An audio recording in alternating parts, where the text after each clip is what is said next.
All right, Eddie, first question in the hot seat. What is the process that goes into picking guests and how are their auto and photo fees determined? So it's kind of based off of a handful of different factors. I think the first and most important one is I look a lot at the show surveys that we put out. Mm-hmm. So for those that don't know, at the end of every show, our marketing team sends out post-show surveys with a large assortment of Yeah. questions. And a good chunk of that is about guest questions. What do you want to see? What interests are you into? Some of them are open ended, and then some of them dig a little bit deeper. Like if you cite that you're a horror fan, then that prompts you to a second question asking you, like, how do you feel about these properties? Mm-hmm. That is the single best way to get your voice heard. It's, only one fans can only fill that survey out one time. So it's not like an email address or a guest request form where the same person could just spam, a million times. Like it is very clear and direct data. So I take that into account probably more than anything else. Mm-hmm. Um, Additionally, I'll look at like kind of the general pop culture landscape, kind of, what's current, what's currently popular, what's gonna be a reunion in the following years, Mm-hmm. and build around that. And then a lot of it's just kind of things that we think would be fun, like things that might make the show interesting. And, Mm-hmm. we're all fans of different things, so we have our own preferences that we bring into the table. For New York specifically, like I'll put together a huge list and I'll break it out from reunions to kind of like really niche ideas to, your more mainstream, like, hey, this is a no brainer. What do you think about this? And we'll sit with a group and pick things out. Like that's how the Starship Troopers thing came to mind. I just kind of threw it into the list and was like, what do you guys think of this? And I didn't think it was going to go anywhere. But like everyone in that group thought it was a lot of fun. And, the fans seem to think it's fun too. It's doing really well. And then I do get pitches from agents, but I take that kind of less into account because I think they're just more focused on like what's going to do well from a money perspective, which Yeah. that typically means fans will care, but also I want the shows to look a certain way, and I want them to be reflective of our fans' interests. Um, and the second part of that Mm-hmm. question, it's a little bit complicated. Oftentimes, when a guest is brought in through what I call an independent agent, so they're not part of the agencies, CAA, WME, et cetera, Mm-hmm. that pricing is determined by the agent. Sometimes they're working with the guest, sometimes they're advising the guest, what have you. They also, in more cases now, they're looking at like reselling, which is kind of weird, especially on the Funko Interesting. market. Mm-hmm. So like you'll see sometimes like an autograph on an 8x10 is $50, but the Funko is 100. And I Mm-hmm. think they base that off of like how many resellers are coming out there. So some will try to counteract that.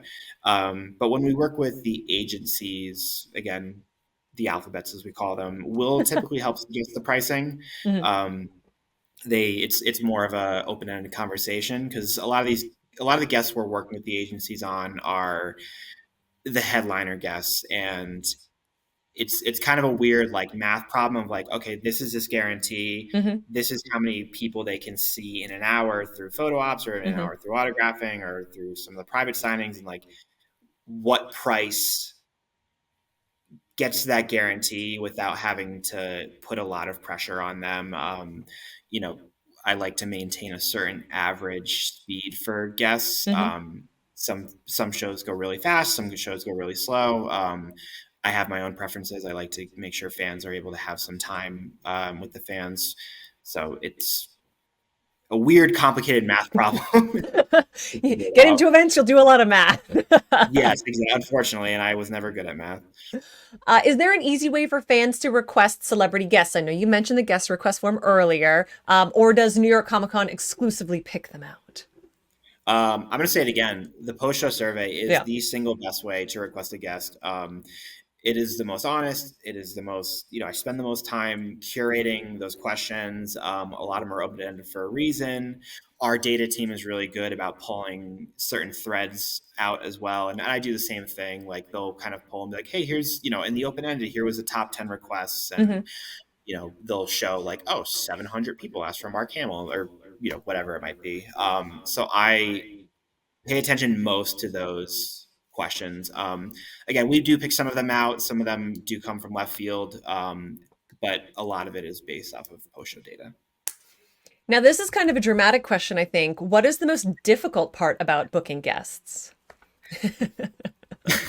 And why is it All of it. emails? All of it. No, I think the hardest part really is the negotiations. There's a lot of hands in the pot, Mhm. or a lot of chefs in the kitchen, whatever you want to call it, It's in the throughout the process. pot. There's agents and there's managers and there's lawyers, there's PR teams, and speaking kind of bluntly, everyone gets a cut, and that means they all have a say about it, Mhm. and it can make things challenging. That's not for every guest, as some would assume. The more famous a guest, the more complicated it gets. There are some guests where we've worked with them a bunch of times, or we've worked with their agent a bunch of times. I'm pretty sure they don't even look at the contract; they just sign it because they Mhm. have a lot of confidence with our events, and our shows, and it all comes from relationship building at the end of the day. Next is, why are some celebrity panelists not also featured in autographing and signing? I was kind of curious when they post these questions on social if this would come up, because I know it always happens, and I always see them in the comment section. Yeah. It's a bit of a complicated question. Mhm. Oftentimes when the celeb panelists are coming in, they're coming in under studio obligation. Mhm. So when a celebrity signs a deal for a movie, typically within that contract is a certain amount of PR. So this is kind of part of that PR activity fulfillment. Yep. It's treated the same way as like a red carpet appearance or any sort of press tour. It just happens to be at a Comic-Con.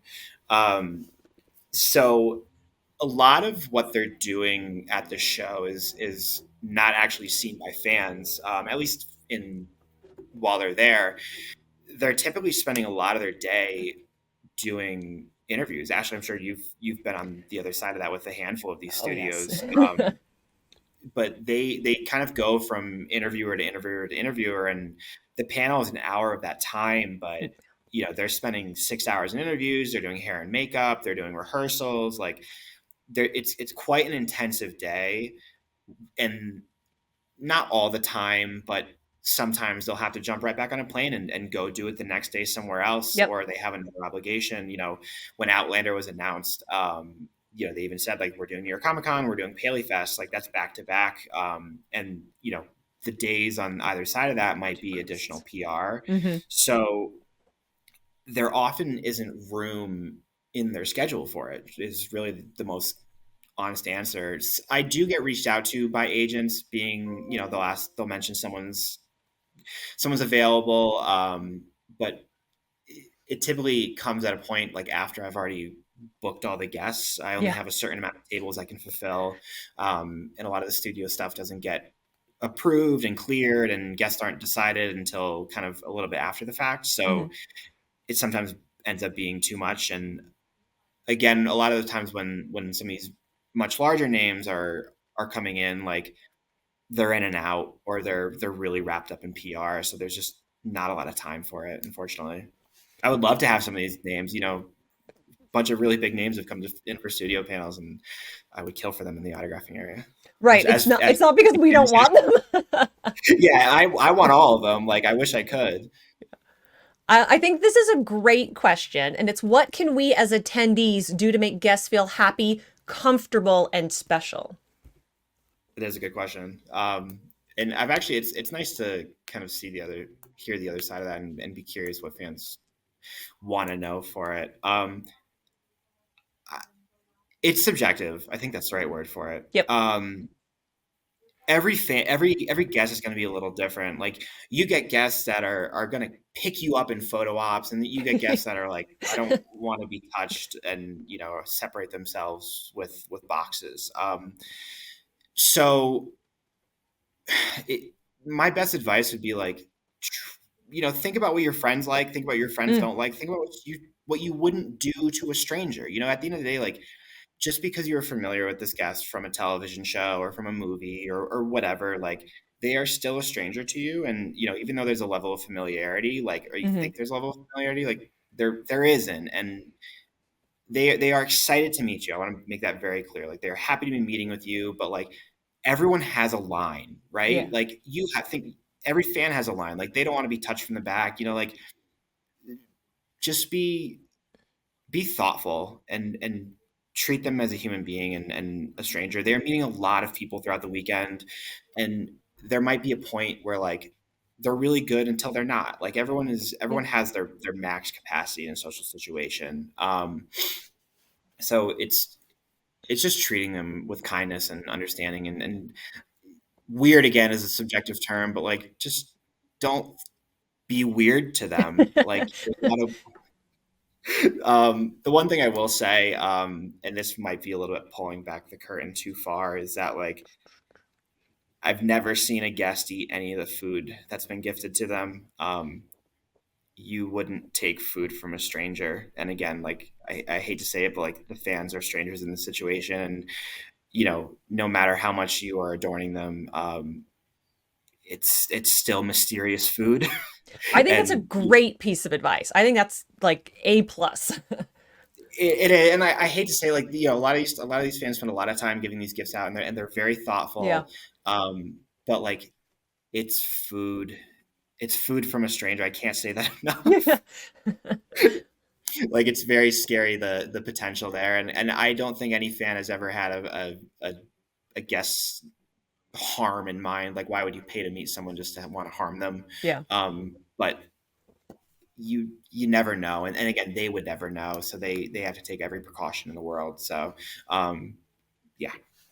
All right, let's pull the curtain back a little more. What happens when a guest cancels unexpectedly a few weeks before? Weeks is their Um, word, not experience. I sulk a lot, and I try not to look at all the mean comments on social media. Yeah. No. Yeah. Um, Look, nobody wants a cancellation. The guests never want to cancel. We don't want them to cancel. The Hmm. agents don't want them to cancel, et cetera, et cetera, et cetera. Like, it takes a lot of effort to get these folks to shows. They have to clear schedules to make it happen. But like, things come up. As I said before, like, these are human beings. Like, there's family emergencies. There could be anything, but also these are working actors. Like, we had a guest cancel because they have to go to South Africa to film. Like, Hmm. they and it's not. I think a lot of people think that, like, oh my god, they know their schedule for the next year or two. Like, they really don't. Like, Hmm. it's sometimes 3 months in advance, or they're waiting on callbacks from something, and filming schedules are really challenging just to put down, especially when you're filming internationally. So like, it's a big crapshoot, and that's why I saw a couple of folks ask the question of like, why do you wait so long to announce Yep. guests, which isn't in this, but like, a little bit's tied a little bit of that is tied to this question. Like, some folks want to wait until they have their schedule, which sometimes means they're only announcing a month before the show, and it, If you get that's that kind of much time. yeah, we have to make a decision too on like when makes sense for fans, so they can adjust their schedules, Hmm. and what makes sense for the guests as well. But sometimes, like, there are guests that like have a really hard time with wanting to cancel with sorry there are guests that really hate canceling, so they Yeah. they make sure to be like, I don't want to be announced until like 2 months before the show, so I really know my schedule firmly. And again, like, anything can happen, and that's the unfortunate side of this business, is that like, we all move heaven and earth to make these appearances happen, but it's just life. You have to cancel dinner reservations. Sometimes they have to cancel conventions. How hard is it for you to keep all the forbidden knowledge that you know a secret? It's very hard because he has people like me saying, "What can you tell me? What can you tell me? What can you tell me?" I all also the like I time. want to know, like, what do they I'm trying to figure out what they mean by forbidden knowledge, I like, I think they mean like you've known for a while people who you're courting or people who've agreed to come, but sort of I think you answered a bit in the last question. You've got to wait until the appropriate moment to say like, yes, I'm going to pick someone who will never be here because he's not alive. Christopher Reeve is coming to New York Comic Con. that's okay. So I interpreted it as like weird behind the scenes stuff. But I Ooh. think think you're probably right where it's just like, how do I keep that Chris Evans was coming to C2E2? Yeah. I it's kind of easy because like my life outside of this space is just that. Like it's very outside of the space where like I remember I told my best friend, I was like, oh yeah, like I just signed this deal with Chris Evans for C2E2 that was in 23. And he was like, that's the guy that plays Captain America, right? And I was like, yeah, like so my life outside of this does not have a lot of folks that are deeply involved in this space. Hmm. Which helps them because there's just like a huge lack of interest. So like I don't work with them because like they just don't care, like they don't know who these people are. Yeah. Um, and I keep a small circle at work with the same things. We've run into issues with some folks internally sharing outside, so I have a limited scope of who I share things with, and I with the nature of this job, it also just means that like a lot of my conversations are external Yeah. with agents, and there isn't a lot of internal conversation anyway. So like I don't talk to many people at work outside of again a very small scope of people Yeah. to kind of help get the guests out there, etc. But if it was the drama of it, Say their it's names, just Chris. also I don't care about it. Like Yeah. it, I've I think a lot of the times like people think like they hear these dramatic stories about celebrities acting out and this and that, and like it's really unexciting back there. Like you're just seeing people move from place to place, or like sometimes they'll stop and have a cell phone conversation, or Hmm.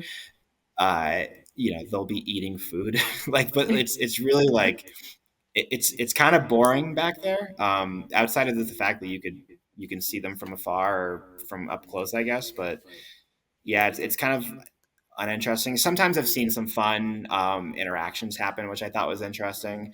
Hmm. Um, Two in particular, I was at Emerald City last year, and I happened to walk into the green room, and I just saw like Mike Flanagan, the director, and Elijah Wood like sitting having a conversation, and I was like, "That's really cool. That Like, that's a is cool, cool. cool, funny interaction." And I just want to say, if Elijah Wood ever does a Mike Flanagan movie, I'm going to say that Emerald City was the Yes. catalyst for that. Yes, yes, yes. Or like I've seen fun reunions. Like we had the Guardians of the Galaxy cast at New York last year, and we had Chris Evans, and Hmm. they just happened to be walking by each other, and I'm assuming they haven't seen each other in a bunch of years because I watched kind of a fun like oh my god like kind of moment with Aw. that. So there, every once in a while you'll see something cute, but like for the most part, the behind the scenes is rather boring and kind of sterile. So, how did you get into this career and what are the pros and cons on your personal life? Let's get into it. Um, I got into this career. I've been with Reed for 8 years now. Hmm. So I started fresh out of college in kind of an entry level marketing position. And then I moved up to a brand coordinator role for C2E2. Eventually, I moved over to content, which is like panel programming. Hmm. I was not very good at marketing, and I kept just trying to do programming things. Same. When I was in marketing, I booked like a Henry Rollins speaking event at C2E2, and That's cool though. eventually it was very few times have I fanboyed out, and that was one of very few. Mhm. Um, and eventually they were like, this kid's kind of bad at marketing, but like he seems to have a good eye for programming. Like let's slide him over. And so they slid me over to that, and eventually I took over working with all of the anime partnerships. Hmm. So I was working with like Toei and Crunchyroll, Viz, etc., kind of doing their programming for all the shows. And then along with that, I was kind of doing some other separately ticketed event stuff. So if anyone remembers like that Coheed and Cambria album release show that was at New York Comic Con Yes. a few years ago, That makes so much sense now that I know that that was you behind it. yeah, that was a me thing. Yeah. But that came from I came from the concert side of things. I Hmm. started booking concerts as a teenager. and kind of did it all throughout college. So when I got to my job interview, I did all the college things. I had my internship and everything like that. And I sit down in my suit and tie, and the event director at the time sits down. He was like, "So tell me about this." And, I happened to look down and saw a bunch of punk rock stickers on his notebook. And I was like, "Oh, this is going to be very different than I thought my first job interview at 22 would go." And, Yeah. I've, I've been with Reed ever since. I've had one post college job, and it's been Reed. So Without naming any names, what is the weirdest item on a talent's rider for backstage food or treats? this is actually the question I get the most from friends. Sure. Like they're always kind of like they're curious about this side of things. Mhm. There's like no, I haven't had anything like insane. Like there's like everyone's going to get a niche preference. Like I've had to buy like a shaving razor for someone, which I thought was weird because they've got a full beard. Yeah, Um, but okay, and sure. I think like I think a lot of those stories you hear are just seeing if people are paying attention, right? Like Hmm. you always hear the infamous like green M&Ms or whatever it is Yeah. from Ozzy Osbourne or Mariah Carey and her white couch, or no, Yeah, and the Jennifer dozen Lopez. white roses or whatever it's supposed Yeah, to be. Yeah. like every once in a while someone will take it dead serious, but oftentimes I think it's just to show that like people are paying attention. Hmm. I had booked a DJ at Florida SuperCon, and their rider had a lot of really strange things on it, from like Pokemon cards to squirt guns and little things. And Sure. I think it's two things. It's one, seeing if they're paying attention, and two, seeing how much they can get away with. Yeah. So I Yeah. kind of told them right off the bat, I was like, I'm not doing this for you. Like you'll get your food and your drinks, and we're happy to accommodate that. But like I'm not sending my team out to go buy Pokemon cards for you. Also, you can just Um, walk like 20 feet onto the show floor and get a bunch of them yes, very easily. exactly. Like this stuff's accessible. Like but I'm not getting squirt guns. Like I just didn't care. We had a guest come in a few years ago, and they happened to be doing all of our shows. It was one of our headliners, Mhm. and they required like espressos, like constant espressos. So we just ended up buying like one of those Nespresso I machines. just imagine them like vibrating at such high frequency by the end of the day. They were. It was their all they ate was like protein bars and espresso, which is a crazy combination. Your heart will Yeah. not thank you for that.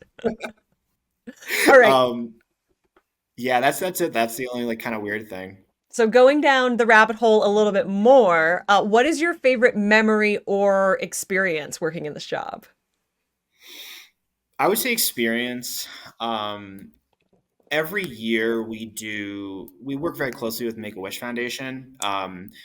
And every year we have a handful of children that come out to New York Comic Con, and they want to do like several different things, and from panels to getting exclusive, etc. But oftentimes they want to meet celebrities, and my team always does a really amazing job. One of the gals on my team, Kat, has kind of taken this on, especially, Love cat.